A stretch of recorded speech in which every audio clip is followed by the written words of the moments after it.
Yeah, brother, great question. I mean, we can only go with what we have at our fingertips, right? So, what I would say is this: I think Michael Morales is simply too big a human being for Prates.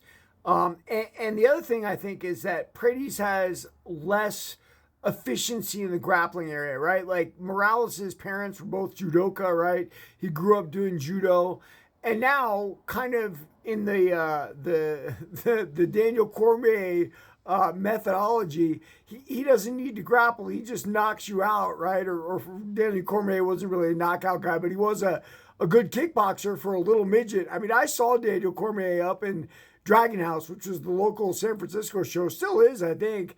And he wasn't any taller than me, which actually made me feel pretty bad. But the guy is an Olympian, so what do you want? No, back to Prates Morales. You got to say that Morales is the bigger dude, better grappling. So in the end, his striking wins out. But the thing about dangerous strikers is that it only takes one, right? Like, so if Prates lands one of those murderous punches, everything could be different. Now, that having been said, didn't I see Carlos Prates lose to Ian Gary?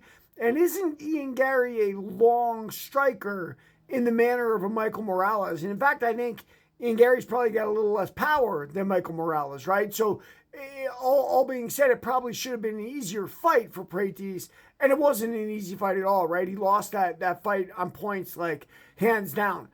So I think you got to pick Michael Morales, but let me throw out a big caveat there, listener. How styles mesh is impossible to tell.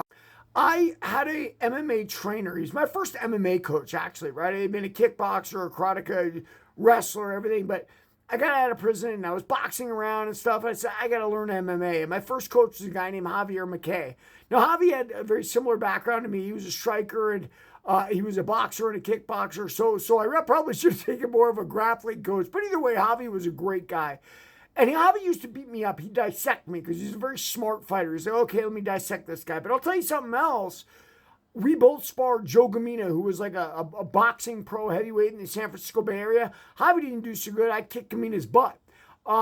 Another guy we both sparred was this guy named CJ, who's kind of this lunatic MMA fighter. Javi fought a smoker with CJ and lost. I've sparred CJ many times in the gym. CJ couldn't beat me, which is a long way of saying styles make matchups, right? Some people are easy for you, and there is no way to pinpoint as to why, right? So could Prates get in there, put a couple of those huge punches on Morales and change the whole world? Of course he could. We just don't know till it happens. But I think right now, looking at both their fights, recent fights in isolation, you got to pick Morales. And that's the way I see it. Everybody, like and follow for more on the fight.